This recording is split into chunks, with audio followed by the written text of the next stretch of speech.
Since the Yellow Striker announced that he was ending his ranking series, for reasons I won't get into, I decided to, in a way, continue the series on my own channel, at least until Season 21. But before I can do that, I need to rank the classic series first, since my opinions on those seasons are very different compared to his. So if anyone were to go from his Season 7 ranked video to my Season 8 one, it would look kinda jarring. Without further ado, let's get started. As a starter season, Season 1 is pretty good. As a season in general, not so much. Some episodes are kinda boring to be honest, and the visuals of course are not the best. If you were to go from something like Toby and the Flood in Season 5 to something like Thomas's Train, it would feel kinda weird. That being said, this season does have a handful of good episodes, such as the sad story of Henry, Dirty Objects, Toby and the Stout Gentleman, and of course the Flying Kipper. So overall, this season was a good start to the show, just not as good in general, and thus it goes into the decent tier. Season 2 is a massive improvement. While the season does have more than one dud, they don't ruin the season for me. There are a ton of good episodes here, such as Old Iron, Percy and Harold, the Duck and Diesel trilogy, Ghost Train, Edward's Exploit, the list goes on. The new characters here are also likable and interesting, for the most part. This season marked a lot of firsts for the series, such as the first female engine, the Steamy and Diesel rivalry, a Thomas and Percy duo, and violent crashes. The only thing I don't really love are the visuals. I'm not a fan of the dirty brown look of this series has to offer. It just looks so off, to be honest.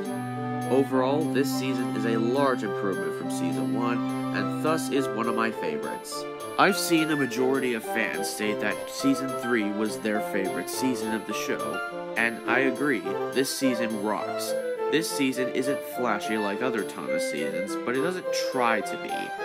It instead takes a more slice-of-life direction, and most of the best episodes this season are some of my favorites of the entire show. Henry's Forest, Escape, All at Sea, Heroes, Thomas Percy and Post Train, Diesel Does It Again, there's just so many I can name. Great visuals, great music, great characters, great stories for the most part. This season is awesome. Not perfect by any means, but the worst seasons this season do not break the 3 out of 10 mark. This season is unbeatable. I wish I could say the same about Season 4, but I can't.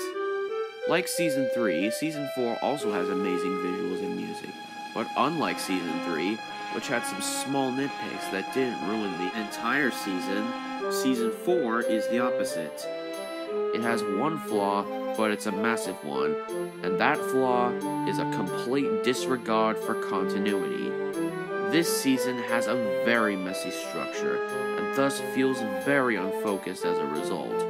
For starters, the Duke the Lost Engine stories, while fantastic, would have been much better if they were towards the end of the season rather than the beginning. Four Little Engines and Special Attraction would have been a lot better if the stories they adapted were adapted into separate stories instead of together. Speaking of Four Little Engines, this comes before A Bad Day for Sir Handel. As a result, Sir Handel and Peter Sam get an introduction before their actual introduction. Edward is sent to the works for no reason. The coaches are rude to Sir Handel for no reason either. He tried to be kind, but the coaches didn't trust him. Okay, but why don't they trust him?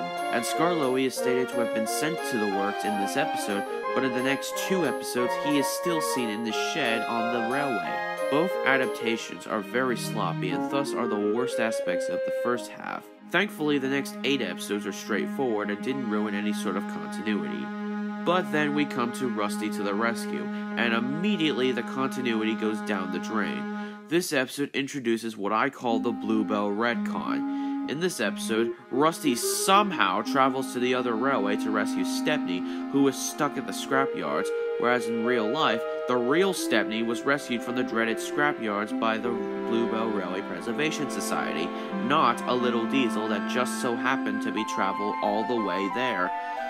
The Bluebell Railway is implied to be a random branch line on the island of Sodor, but then in the next episode, it is stated to be far away from that island. His name's Stepney. He's far away. Like, What? If the Blue Bow Railway is on Sodor, then how is it far away from it?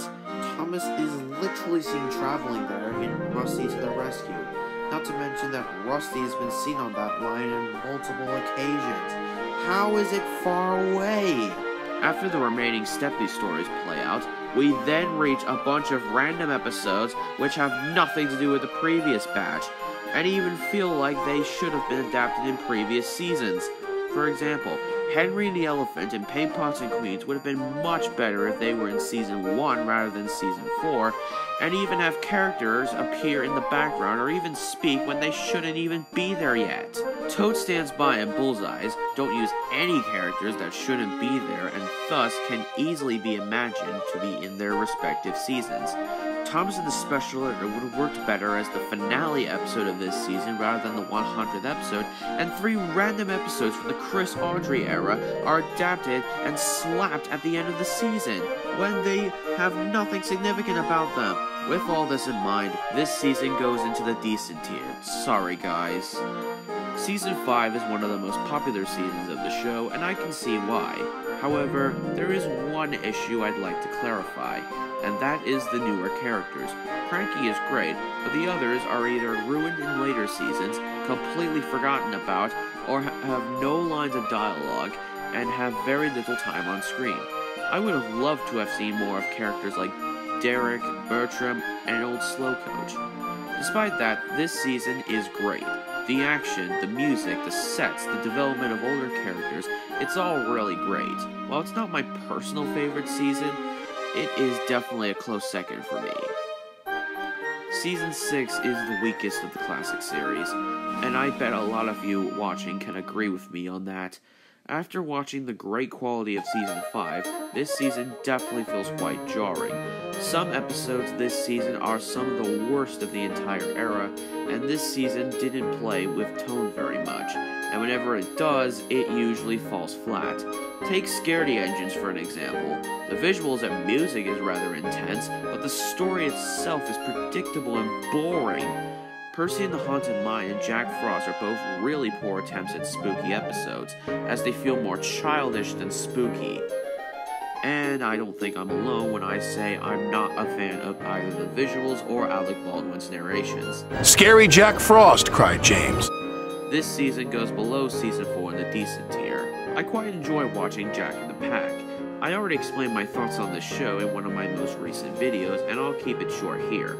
The production history is rather interesting, the characters are likable, and there's a lot of creativity in the spin-off. This season goes above Season 2 in the excellent tier. Season 7 is the final season of the classic series, and it was pretty solid. The new characters are all in-depth and interesting, some more so in later seasons. Emily is a kind, sisterly type figure. Fergus is a strict rulebook character who deeply cares for the other engines when they muck about. Arthur is an engine who doesn't let something like a spotless record go to his smoke box and loves the smell of fish. And Spencer is a fun rival to Gordon. I think Murdoch is my least favorite because there isn't much to him. He's a gentle giant who loves peace and quiet. Not much of a character there. Anyway, how do the other episodes function? Well, James and the Queen of Sodor is a rather unique jerk character gets their comeuppance story with some clever plot twists. Snow Engine is a great episode that expands Oliver and Toad's characters. I like how it shows both of them having different perspectives on Snow, and that they both change their minds by the end of the episode. The Refreshment Lady's Tea Shop brings back Peter and Sam's friendship with the Refreshment Lady, and Toby's Windmill was my personal favorite episode of this series. Totally not biased since it's about my favorite character. The visuals are an improvement from Season 6 visuals, and the music, while not the best, is still really good. Overall, this season is great, and definitely in my top 5 for me. And that was my classic series tier list. Here are my tier lists for each season.